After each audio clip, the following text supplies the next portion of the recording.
आज सिर्फ अटल जी का ही सपना नहीं पूरा हुआ है। आज हिमाचल प्रदेश के करोड़ों लोगों का भी दशकों पुराना इंतजार खत्म हुआ है। मेरा बहुत बड़ा सौभाग्य है कि आज मुझे अटल टनल के लोकार्पण का अवसर मिला है। और जैसा अभी राजनाथ जी ने बताया, मैं यहां संगठन का काम देखता था। यहां के पहाड़ों, यहां की वादियों में अपना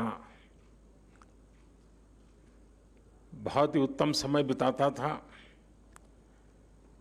और जब अटल जी मनाली में आके रहते थे तो अक्सर उनके पास बैठना, गपशप करना, और मैं और धूमल जी एक दिन चाय पीते पीते इस विषय को बड़े आग्रह से उनके सामने रख रहे थे। और जैसा अटल जी का विशेषता थी, वो बड़ी आंखें खोल करके हमें गहराई से पढ़ रहे थे कि हम क्या कह रहे हैं। फिर मुंडी हिला देते थे, हाँ भाई। लेकिन आखिरकार जिस बात को लेकर मैं और धूमल जी उनसे लगे रहते थे, वो सुझाव अटल जी का सपना बन गया, संकल्प बन गया, और आज हम उसे एक सिद्धि के रूप में अपनी आंखों के सामने देख रहे हैं। इससे जीवन का कितना बड़ा संतोष हो सकता है, आप कल्पना कर सकते हैं। अब से पहले, कुछ मिनट पहले, हम सब ने एक मूवी भी देखी और मैंने वहां एक पिक्चर गैलरी भी देखी, the making of Atal tunnel. अक्सर लोकार्पण की चकाचौंध में वो लोग कहीं पीछे रह जाते हैं जिनके परिश्रम से ये सब संभव हुआ है। अभेद्य पीर पंजाल का उसको भेद कर एक बहुत कठिन संकल्प को आज पूरा किया गया है। इस महायज्ञ में अपना पसीना बहाने वाले,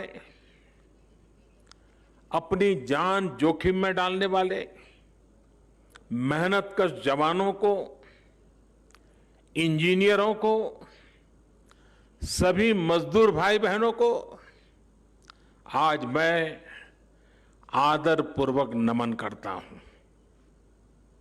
साथियों, अटल टनल हिमाचल प्रदेश के एक बड़े हिस्से के साथ साथ नए केंद्र शासित प्रदेश लेह लद्दाख की भी लाइफलाइन बनने वाला है।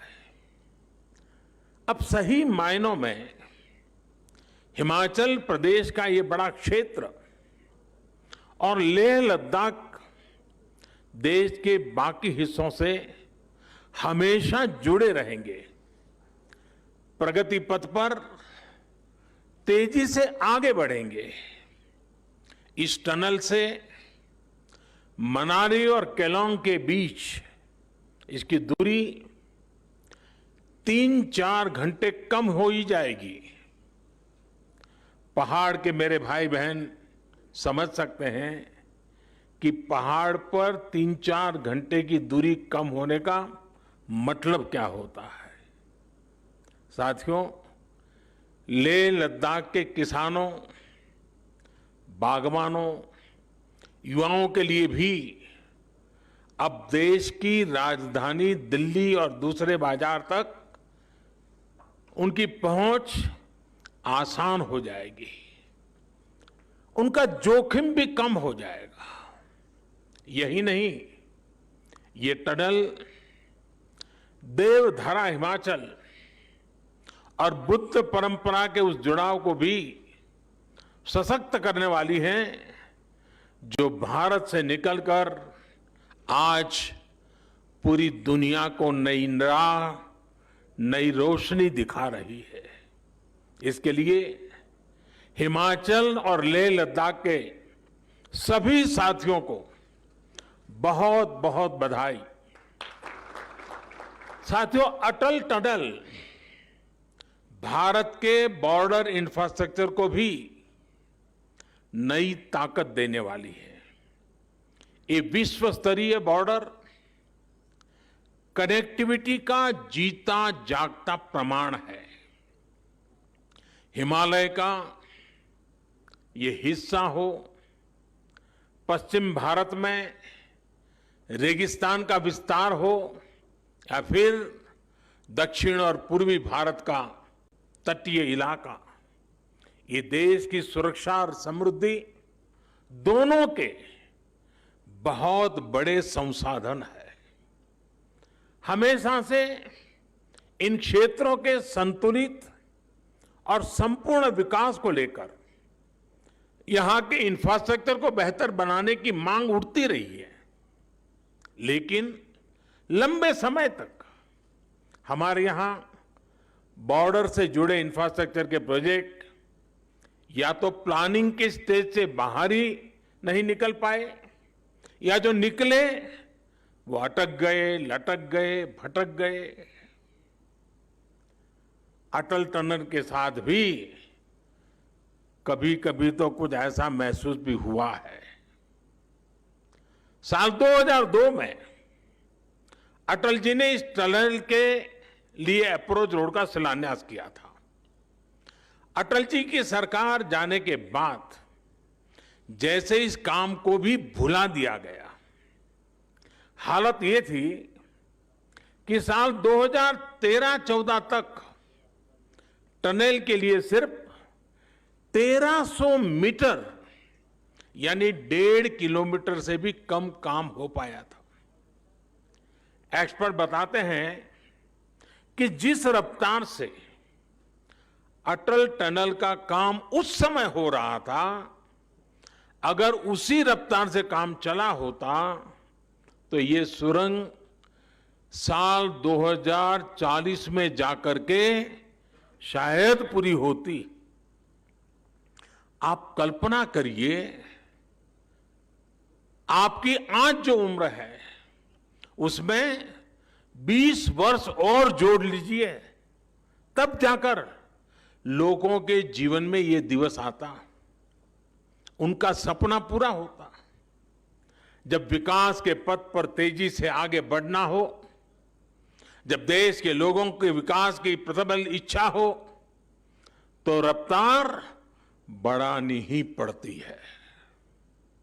अटल टनल के काम में भी 2014 के बाद अभूतपूर्व तेजी लाई गई।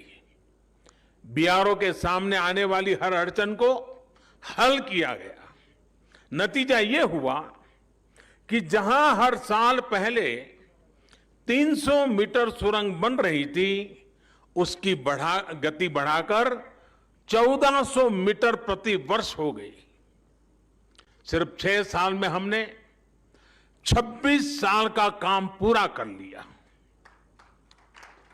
साथियों, इंफ्रास्ट्रक्चर के इतने अहम और बड़े प्रोजेक्ट के निर्माण में देरी से देश का हर तरह से नुकसान होता है।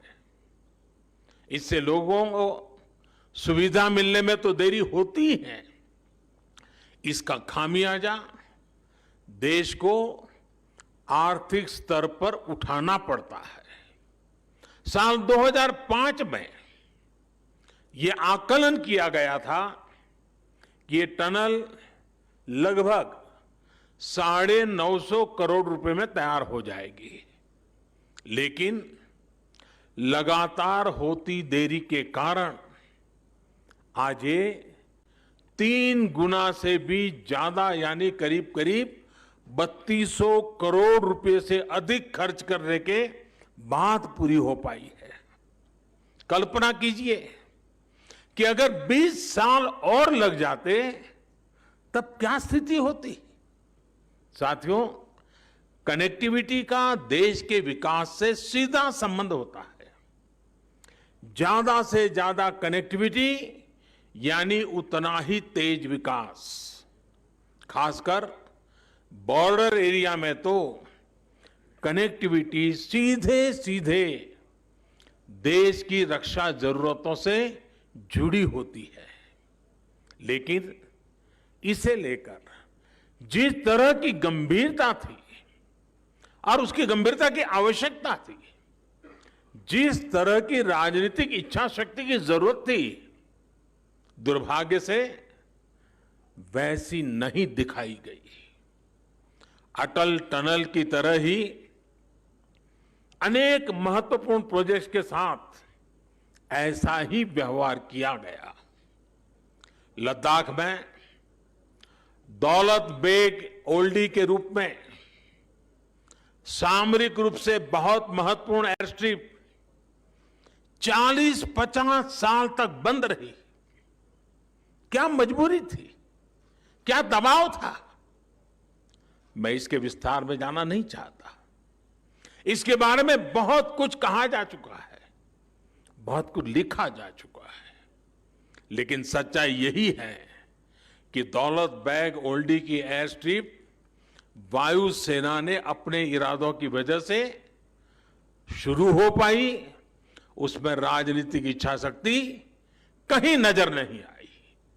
साथियों, मैं ऐसे दर्जनों प्रोजेक्ट गिना सकता हूं जो सामरिक दृष्टि से और सुविधा की दृष्टि से भले ही कितने भी महत्वपूर्ण रहे हो, लेकिन बरसों तक नजरअंदाज किए गए। मुझे याद है, मैं करीब 2 साल पहले अटल जी के जन्मदिन के अवसर पर असम में था। वहां पर भारत के सबसे लंबे रेल रोड ब्रिज बोगीबील पुल को देश को समर्पित करने का अवसर मुझे मिला था। ये पुल आज नॉर्थ ईस्ट और अरुणाचल प्रदेश से कनेक्टिविटी का बहुत बड़ा माध्यम है। बोगीबील ब्रिज पर भी अटल जी की सरकार के समय ही काम शुरू हुआ था, लेकिन उनकी सरकार जाने के बाद फिर इस पुल का काम सुस्त हो गया। साल 2014 के बाद ही इस काम ने भी गति पकड़ी और 4 साल के भीतर भीतर इस पुल का काम पूरा कर लिया गया। अटल जी के साथ ही एक और पुल का नाम जुड़ा है, कोसी महासेतु का। बिहार में मिथिलांचल के 2 हिस्सों को जोड़ने वाले कोसी महासेतु का शिलान्यास अटल जी ने ही किया था, लेकिन इसका काम भी उलझा रहा, अटका रहा। 2014 में हमें सरकार में आने के बाद कोसी महासेतु का काम भी हमने तेज करवाया। अब से कुछ दिन पहले ही कोसी महासेतु का भी लोकार्पण किया जा चुका है। 6 वर्षों में इस दिशा में अभूतपूर्व प्रयास किया गया है। विशेष रूप से बॉर्डर इंफ्रास्ट्रक्चर के विकास के लिए पूरी ताकत लगा दी गई है। हिमालय क्षेत्र में, चाहे वो हिमाचल हो, जम्मू कश्मीर हो, करगिल लेह लद्दाख हो, उत्तराखंड हो, सिक्किम हो, अरुणाचल प्रदेश हो, दर्जनों प्रोजेक्ट पूरे किए जा चुके हैं और अनेकों प्रोजेक्ट पर तेजी से काम चल रहा है। सड़क बनाने का काम हो, पुल बनाने का काम हो, सुरंग बनाने का काम हो, इतने बड़े स्तर पर देश में इन क्षेत्रों में पहले कभी काम नहीं हुआ।